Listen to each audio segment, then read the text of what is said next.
Oi pessoal, meu nome é Gabriela, eu sou psicóloga e hoje a gente vai fazer alguns comentários sobre o Emmy Awards e as roupas que passaram no Red Carpet. É claro que a gente não vai falar de todos os looks e de todas as pessoas que estavam lá, senão esse vídeo teria horas e horas. Eu trouxe alguns pontos interessantes que eu encontrei na internet de portais tanto de notícias quanto de moda, como o Insider, o BuzzFeed e a Vogue, e eu retirei algumas fotografias de lá pra gente pensar sobre o vestir nessas premiações. Então, vamos lá!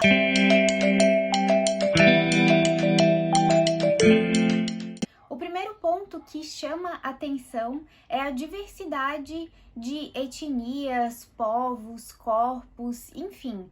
Tinha muita gente interessante, o que faz eu pensar também que a nossa forma de consumir está mudando, já que é uma premiação ligada à televisão, né? E ao que a gente consome aí, séries, enfim. Se eles estão lá sendo nomeados para algum tipo de premiação, é porque a gente também está consumindo e prezando cada vez mais por essa diversidade naquilo que a gente consome e assim. Um dos pontos interessantes foram o cabelo das mulheres nessa premiação. O cabelo crespo foi algo que chamou a atenção e foi algo muito interessante, porque se lá nos anos 2000 ou muito recentemente, né, as mulheres acostumavam a alisar o cabelo e não tem problema nenhum elas alisarem, mas hoje a gente vê uma força muito grande nos cachos e o quanto isso traz de representatividade para as pessoas que possuem cabelos parecidos e conseguem ver durante as premiações uma forma tão incrível quanto o que elas têm em casa. Então, se espelhar nisso e olhar para essas mulheres incríveis, atrizes super famosas,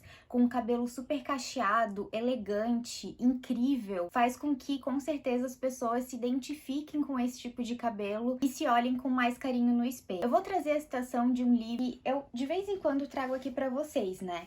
Ele se chama Psychoanalysis in Fashion e ele tem um artigo muito interessante que fala sobre cabelos, se chama Hairy Situations, que é da Charlene Humber.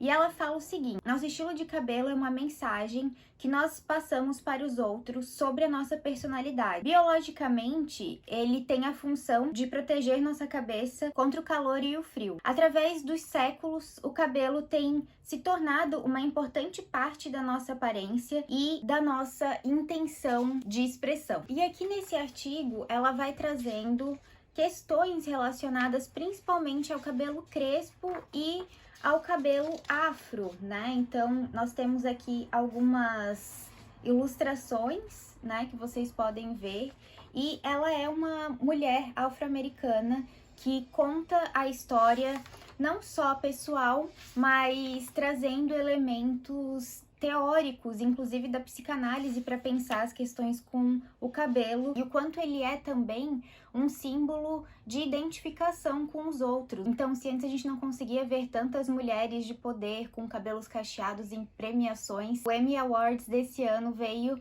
para dizer para todo mundo que, com certeza, essa é uma era que tem tudo para ter ficado para trás e que essas mulheres estão assumindo seus cabelos e fazendo uma grande revolução importante para tantas outras mulheres se inspirarem. Outro ponto interessante que chamou atenção e foi inclusive uma matéria na Vogue foi a quantidade de mulheres maduras nessa premiação. Eu acho que é um tanto esquisito a gente ser um tema de pauta, porque isso deveria ser algo natural.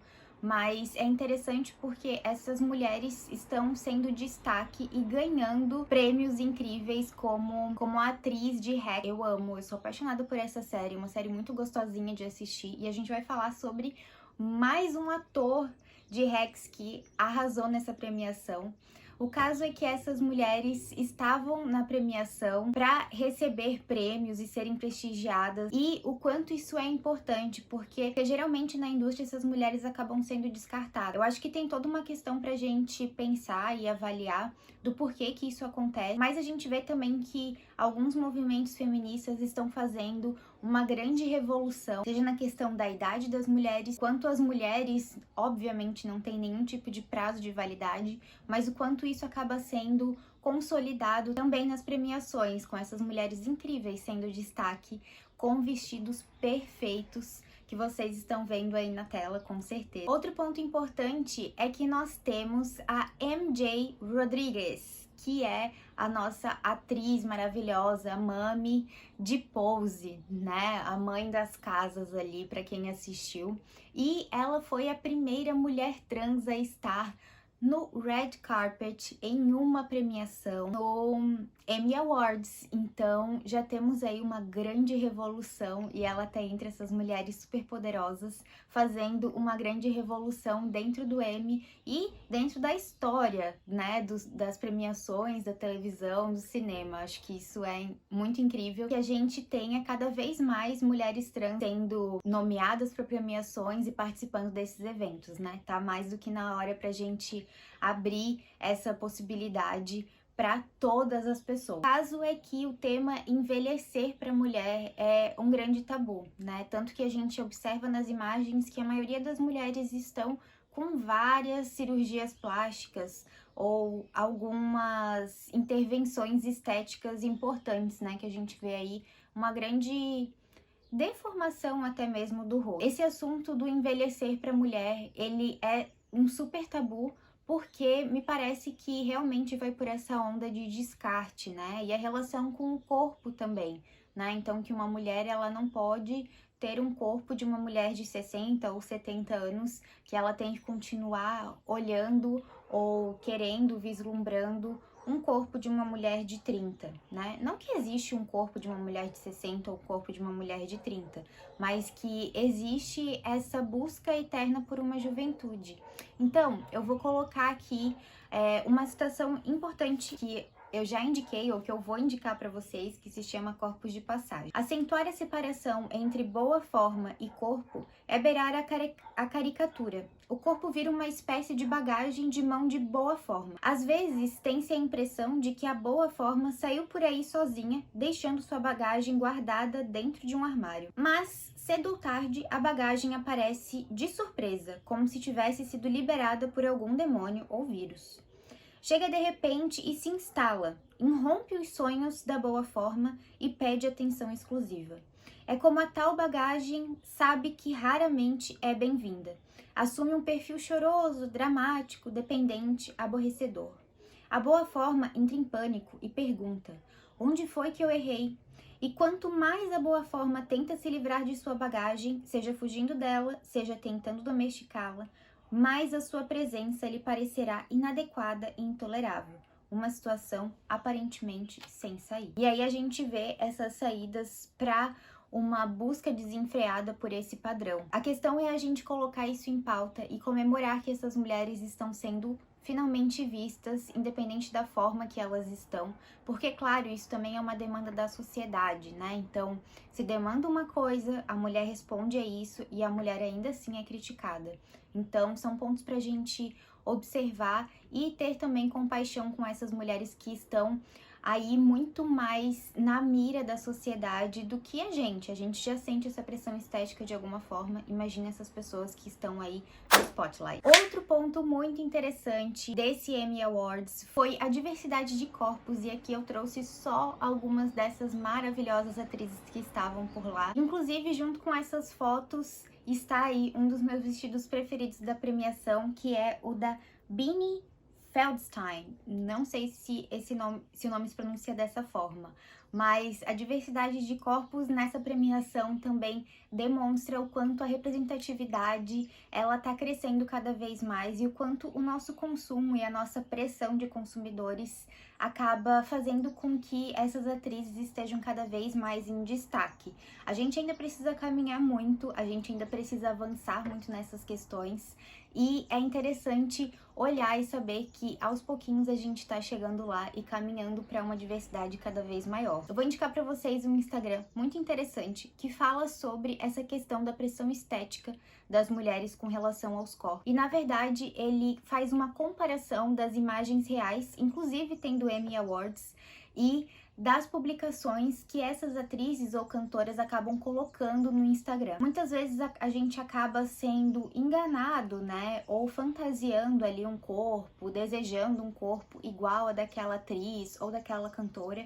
E na verdade nem a própria cantora tem aquele corpo, até ela mesma deseja o corpo que tá ali, porque ele é completamente editado. Então, eu vou deixar aqui embaixo e colocar um link aqui, porque eu acho que é um Instagram super interessante pra gente pensar essa questão do corpo e essa questão da estética. E, de novo, eu vou citar esse livro, porque ele continua, que é esse livro aqui, Corpos de Passagem, porque ele continua falando da mesma forma. Assim, de nada adiantaria fazer uma revolução dos padrões estéticos se com ela, junto dela, não fossem produzidas metamorfoses capazes de transformar os sentidos da estética. Questionar os sentidos da estética pode despertar a chance de modificá-los e, ao mesmo tempo, de criar um espaço para a tomada de fôlego em meio à corrida rumo àquelas sucessivas trocas de ideal estético que em nada modificam o dever do corpo individual, de precisar se adequar constantemente ao ideal de boa forma geral, seja para imitá-lo, perseguindo seus rastros, seja para substituí-lo. Poder-se-ia perguntar se a estética não oferece outras possibilidades, além da eterna corrida rumo à substituição de um padrão por outro. Pensar sobre essas questões e ter essas mulheres aí num palco ou no spotlight de vários fotógrafos e ter esse tipo de representatividade faz a gente pensar em uma possível invenção que não seja localizada em um padrão específico, mesmo porque eu sei que existem padrões plus sizes, né?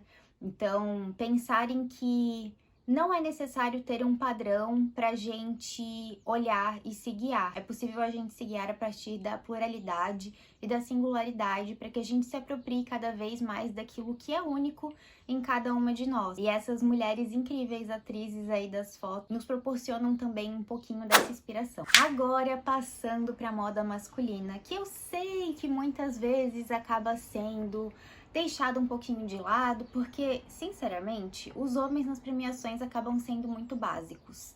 Eu sei que aí na imagem temos Billy Porter, que é incrível, e eu acho que atualmente, junto com Harry Styles, eles deram essa porta de entrada para os homens ousarem ainda mais no vestuário, né?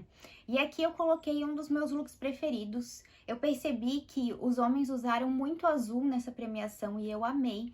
Inclusive, eu tô vendo muito azul, né, nas premiações de forma geral e nas roupas. Eu acho que, inclusive, pode ser uma grande aposta aí para a próxima estação, a cor azul em suas várias tonalidades. Posso estar errada, mas é algo que eu tenho observado. O caso é que a roupa em corpos masculinos acabam tendo pouca criatividade, né? E os homens estão aí cada vez mais pensando em uma revolução ou em algo que seja um pouco mais interessante, se permitindo entrar para esse ponto da criatividade. Eu amei todos esses. E a gente vai falar mais adiante do look do Carl, porque ele traz um ponto muito importante para a gente discutir. Quero trazer aqui, ó, um texto dessa organização, desse livro chamado Corpo e Moda. Ele é um texto da Ana Cláudia de Oliveira, e ela vai falar o seguinte: a roupa não veste um suporte vazio, o corpo. Ao contrário, sendo carregado de sentido na sua malha de orientações, este interage com as direções, formas, cores, cinetismo e materialidades da roupa e atua de variados modos nas configurações tomadas de posições e de movimentos. O corpo vestido mostra os modos de um sujeito de estar no mundo, a sua presença. Mas esses modos de presença conformam o que de um sujeito? A sua essência ou a aparência? Eu acho que esse texto é muito legal, se chama Visualidade Processual da Aparência, e a gente pode pensar nessa questão olhando para a masculinidade e o como que ela é vestida nas premiações e na atualidade também, né? Parece que os homens têm pouca permissão para essa invenção no seu vestir, né? E nas premiações, assim, a gente tá vendo aos pouquinhos essa mudança que tem sido muito legal. Seja uma revolução nas cores, então saindo um pouco do pretinho básico e também revolucionando na sua forma de vestir, usando o vestir cada vez mais como uma forma de expressão do corpo. Então me parece que os homens estão finalmente se autorizando a fazer esse movimento. Eu falei pra vocês que a gente ia voltar nessa série maravilhosa que se chama Hacks, e a gente tem lá na HBO Max pra assistir. Eu adorei assistir ela, é muito gostosinha assim e divertida de ver. E aqui finalmente nós temos um posicionamento explícito, né? A gente viu aqui nas outras pontuações alguns posicionamentos super interessantes relacionando o vestir e relacionando pautas muito importantes que a gente acabou vendo ali no Emmy Awards, mas que juntas elas formavam uma pauta e que, claro, ali com aquelas mulheres que eu mostrei pra vocês, atrizes, enfim, elas traziam com certeza algum posicionamento super importante dentro do vestir ou dentro da pauta que elas estavam colocando ali, ou simplesmente existindo naquele universo que é o Emmy Awards e numa premiação. Então, fazendo esse tipo de resistência dentro da premiação, que é extremamente importante. Mas o Carl trouxe um posicionamento político interessantíssimo pra gente pensar. Ele, com esse vestir, ele falou sobre a questão não binária. Ele trouxe as cores da bandeira não binária e falou sobre o assunto. Em uma entrevista para o Insider, ele falou exatamente isso. Nos últimos 5 ou 6 anos, eu tenho feito vários estudos sobre a origem da masculinidade, pensando de onde essas regras e normas vieram. Ao mesmo tempo, tenho tido muita violência e desentendimentos com relação à população queer. Então, ele vem trazendo essa questão não binária. Eu amei a roupa dele, acho que ficou muito incrível e, obviamente, que ele fez história no tapete vermelho do Emmy. Então, trazendo uma citação aqui do Mauro Mendes Dias, vocês sabem, né, que eu tô falando repetidamente desse livro, mas ele acaba dizendo que a moda possui uma relevância para a psicanálise porque ela é um discurso capaz de produzir posições para um sujeito de desejo, e que, inclusive, a recusa ao campo da moda e a denegação da importância da roupa são um efeito de uma posição que não considera a vigência do ser de desejo. Pensar essas questões da moda, né, e não num red carpet simplesmente como sendo algo de aparência ou algo fútil, é a gente olhar para o que aquele vestir de tantas pessoas importantes está dizendo naquele momento. Enfim, vou deixar aqui os meus looks preferidos, desses que a gente comentou aqui. Ah, e eu sei que vocês vão sentir falta do meu comentário sobre o look da atriz que fez a Princesa Diana em The Crown, né?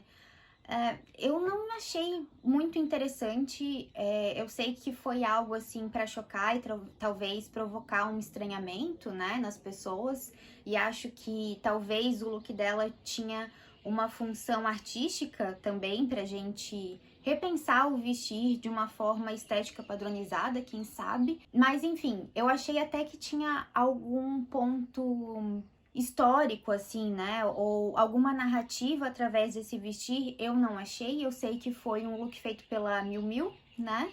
Enfim, é isso, eu acho que traz essa questão do estranhamento, quem sabe, que faz a gente pensar e que chama atenção para esse olhar, mas não encontrei alguma narrativa possível pra gente pensar sobre ele. Não sei, se você tem alguma narrativa aí, algo que explique aquele look, deixa aqui embaixo pra gente conversar sobre ele. Gente, é isso.